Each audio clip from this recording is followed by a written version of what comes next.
Welcome to the Alain Guillot podcast, a podcast about life, leadership, and money matters. Our guest today is Dr. Suzanne Koven. Suzanne works at the Harvard Medical School, where she has been practicing primary care internal medicine for over 25 years. Suzanne conducts workshops, moderates panel discussions, and speaks to audiences about literature and medicine, narrative and storytelling in medicine, women's health, mental health, and primary care. And today we will be speaking about her book, Letters to a Young, no, Letters to, no, excuse me, Letter to Letter. a, yeah, Letter to a Young Female Physician, not Yeah. from the medical life. Suzanne, thank you so much for joining me today. Well, thank you so much for having me. So, Suzanne, I love the storytelling facet of your book. It flows so naturally. I don't know if I'm reading a memoir or a novel or anything of that nature. I wonder if we could start from the beginning. You start your book by you playing careers with your friend. And from that moment, you decided that you would like to be a doctor, or maybe you had it already in your head that you wanted to be a doctor. So can you tell us to that time of your life? Yeah, how did it develop? Well, actually, would you like me to just read that paragraph? I Yes, think please. it actually, I think, expresses it more concisely than I probably would explain it. In elementary school, my friend Lisa and I spent hours playing board games at her family's home or mine in the leafy Ditmas Park neighborhood of Brooklyn. Our favorite was Careers. Like Life, another game then popular, Careers aimed to instill in young baby boomers solid post-war American values. The goal was to select an occupation, doctor, lawyer, engineer, and so on, and accumulate victory points for fame, money, and happiness. Each player enjoyed distinct advantages. The engineer got extra points for landing on a particular square, and so forth, except the doctor. The only advantage to being the doctor was that you got to pretend you were a doctor. I always chose to be the doctor. Wow, amazing. From your childhood, one line that caught my attention is that you didn't want to be a man nor a woman either. So you just want, but you wanted to be a doctor. When you say you didn't want to be a man or a woman, what exactly do you want to be? That's a great question. So, you have to remember that when I was growing up in the 60s, gender roles were even more rigid than they are now. We still have a long way to go, but they were very rigid. Most of the fathers I knew worked. In fact, most of the fathers in my neighborhood were doctors, and most of the mothers stayed home. They were housewives. In elementary school, the boys wore pants and the girls wore skirts, which I hated.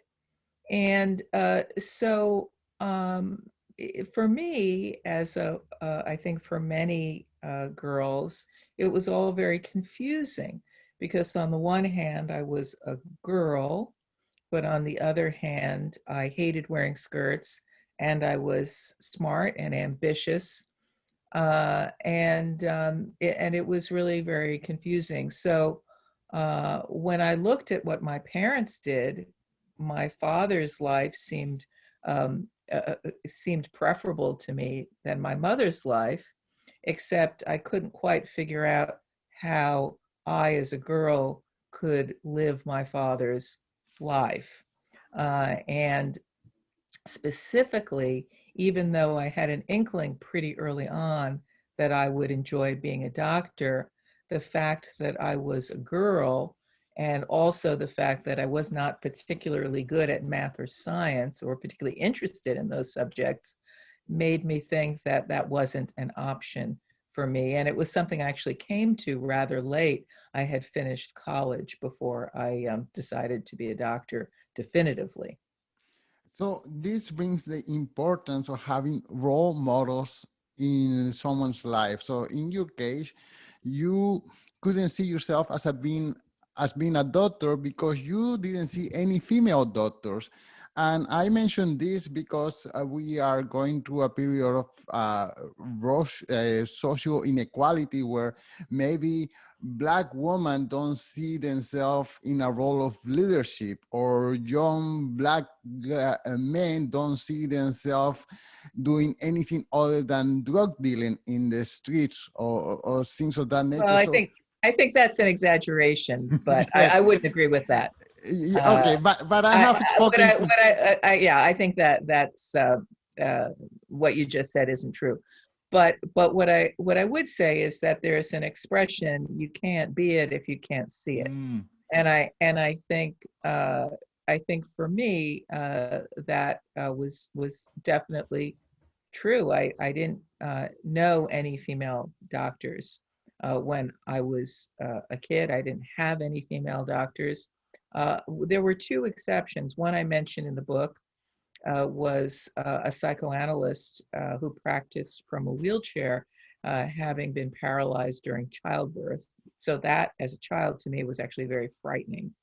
And then the other, who I don't mention in the book, was a neighbor who was a physician who had stopped working entirely when she had children, which back in that era was not at all unusual, even for women who trained in medicine to stop working entirely when they had children.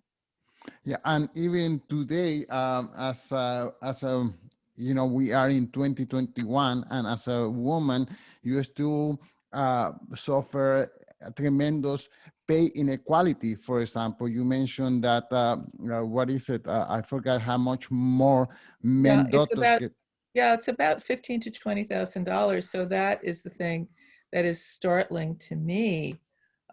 Is when I really looked into this, is that in the 35 years since I graduated from medical school, we have made, as women in medicine, surprisingly little progress in a number of areas.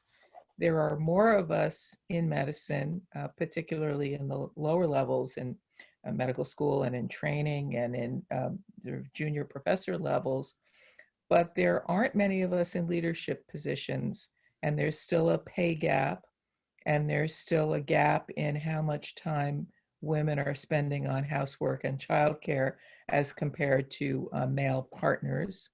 And there's still an astounding amount of harassment of women in medicine. Uh, so it's a little discouraging to me that the kinds of inequities that were present when I was a young physicians now relate to completely. I wish they considered me irrelevant, but they don't. Mm. Okay, so can you tell us a little bit about the journey from playing careers uh, in your living room with your friend Lisa to the moment that you decided that you are going to be a doctor and started to go to medical school? Mhm. Well, it was always in the back of my mind. I used to follow my father into the hospital. I used to, after school, go to his medical office and assist him in various ways. But I didn't declare I wanted to be a doctor until after I had graduated from college, where I studied English literature. And it was at that point that I decided, I think when you're young, you think you're going to live forever. You think you're just going to be in school forever. And then, you graduate and you realize, okay, this is actually my life. And if there's something I want to do, and I'm fortunate enough to have the option of doing it, I really ought to give it a try. So it was after I graduated from college that I took the pre-med courses I needed to take to go to medical school. And then I started medical school at what seemed to me then the very old age of 25. Okay, and then for example, you have a pregnancy while you were doing residency, Yeah, and there was not much of a maternity leave policy at that time either. there was not one. No. So, can you, what do you do? How do you handle that? Well, um, I, I didn't think about this, this that much at the time, but uh, residency, the reason it's called a residency is that back in the olden days, you're supposed to live in the hospital. You were supposed to be resident in the hospital. And of course, in the early days, that meant that you had to be a man because, you know, it was all men living together. It was, sort of like an army situation. And uh, so the fact that there was no maternity leave policy just kind of projected the message that young women in training, who of course were in their 20s and early 30s, were not supposed to get pregnant and have babies. There was no rule against it, but it was implicit. I was invited to write up a maternity leave policy, which I did. And the people in my department were very kind to me. But it didn't really occur to them or to me that I should curtail my work in any way. And I think I was afraid to ask for any accommodation because, I just sort of was afraid of losing my status in some way. I don't think this is true anymore. It's much more common for women in medicine to become pregnant, to have babies in medical school or residency. But then it was uncommon, and it was uncomfortable. But I didn't allow myself to understand how uncomfortable it was. Well, I'm glad times are changing. Yeah. So you open the book with a letter that you wrote at the same time that students were writing letters to themselves. And one of the issues that you bring up is impostor syndrome. So can you tell us how you dealt with impostor syndrome and how do you suggest people deal with the impostor syndrome as well? Right.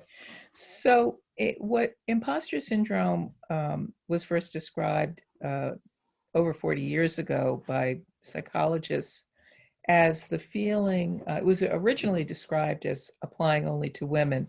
Clearly, men have it too. And it's this feeling that you get that every success you have, every promotion, whether you get into a school, that it's all luck, that it's not your talent and hard work, that it was some kind of luck or some kind of a mistake, and that you don't really deserve it, and that you're the only one there who feels that way, nobody else feels this way, and that you're in danger of being found out. So this is, I think, very common in young women, in older women, and in men too, and very common in medicine, because after all, there's this enormous amount of you have to learn. It's impossible to master it all. So how could you not feel like you're inadequate in some way? All of us are inadequate in our entire careers to some degree. The question of how you get over it is not what you think. When you have this syndrome, which I think most people actually do to some degree, you think, well, if I only get that job, then I won't feel this way anymore. If I only publish a book, if I only get into this school I want to get into, if I only marry this particular person, then I won't feel that way anymore. But that doesn't work. It has to be a change that comes from within, because all of these external things, you simply apply your imposter syndrome to them. You think, well, okay, I got into that school, but it was a mistake. I was lucky, etc. And I think for me, it took me many, many, many years. But what helped me was just living life and raising a family and practicing medicine and writing. And these are all things where it's impossible to be perfect. But just because you're not perfect, it doesn't mean you're an imposter. So so I wish I could say there is an easy way around it, and I wish I could spare young people from feeling this way, but you can get beyond it. So it's a change that comes from within, but with the benefit of time. I mean, you cannot say, okay, from now on, I'm not going to suffer from imposter syndrome. I guess is I after. wish that were true, Yeah. but it's not. Listen to Dr. Suzanne Koven. She has the secret of that. That's right. All you have to do is decide not to suffer. Right, perfect. I wish that were true. It's not true. Okay, and could you tell us in your field about sexual harassment? I mean, I thought that also by this time it should be over, or is something that will happen maybe in Hollywood or in places where women are dressed, I don't know, sexy. I have all Whoa, kind whoa, of whoa, whoa, weird. whoa, whoa. Wait, sexual harassment doesn't occur because women dress sexy. Sexual harassment occurs because harassers harass. That's that's right. It has nothing to do with the way women I was dress. just talking about where it happens most often. Yeah, but you're wrong. Okay, okay. So please tell So me. you shouldn't say it. Okay, tell me more. Yeah. So sexual harassment is in every industry and in every walk of life. In medicine, it's estimated that female physicians, about 1 in 3, experience some form of harassment, ranging from comments to sexual overtures, to offers to trade advancement professionally for sexual favors. And uh, It's also estimated that unfortunately about half of women in medicine who experience this are afraid to come forward, because in medicine, part of the culture of medicine is that it's kind of a team sport. And it's very easy to get labeled as someone who's not a team player. And a woman who comes forward and complains, or reports, I should say, harassment, may be labeled as a troublemaker or someone who's not easy to work with. And that's a very realistic concern and may cause women not to report it. But it's extremely common, and it has absolutely nothing to do with how we're dressing. Right. And it happens, I mean, you mentioned in medicine because that's the field where you experience it, but it happens in many other professional careers where It you will happens see in, people are grown up and have whatever put yeah. together, their life put together, yet we hear it that is rampant everywhere. Yes, it is. It still is. Unfortunately, this is the case. Okay, okay, one more issue. So you are also what I call the sandwich generation, where you are taking care of your parents and your kids as well while you are running a career. So Right. how does that, how do you deal with it? Well, I'm past that stage now. Of course, my kids are grown up and my parents have passed on. But I do write extensively in the book about that period of my life where really the busiest part of my career, I was also, as many people do, managing the care of my elderly parents and the upbringing of my kids. And I wish there was a secret to managing it. I was incredibly fortunate in that I had a very supportive spouse. My parents had made provisions for their old age in terms of their insurance, and made their wishes known, and that kind of thing. Um, I have great kids, and I had resources, and I also had medical knowledge. And despite all of that, it was still a pretty awful 10 years in many ways. I wish that weren't the case. And when I reflect back on it, I should also mention that unlike many people, my siblings were really equal partners in the care of our parents. And that's not always the case, particularly as it was true in my family, where there's one daughter and then I have two brothers, but they were equal partners in the care of my parents. And despite all of those advantages, it was still very hard. And I don't know what makes it easier, other than knowing that you get through it and it doesn't last forever. And you try to appreciate what you can in the moment. There were many times during my mother's final difficult years, which I talk about a bit in the book. There were many actually really lovely moments when I felt very present with her and she with me. And I remember those more than I remember, the middle of the night emergency phone calls. Okay, so you have so many responsibilities, you have a full-on career, yet you put time aside to write. It seems to be that's what you study first. Um, when did the idea of writing this book came about? And can you tell us more about your writings that you do in other journals and newspapers Right. and Well, just like I came to medicine a little bit late, I also came to writing well, not more than a little bit late, quite late. I didn't start, I started taking writing courses when I was in my 40s. I took night courses. I had been an English major in college, so I had always been a reader and somewhat of a writer, but I didn't write seriously until I was well into my 40s.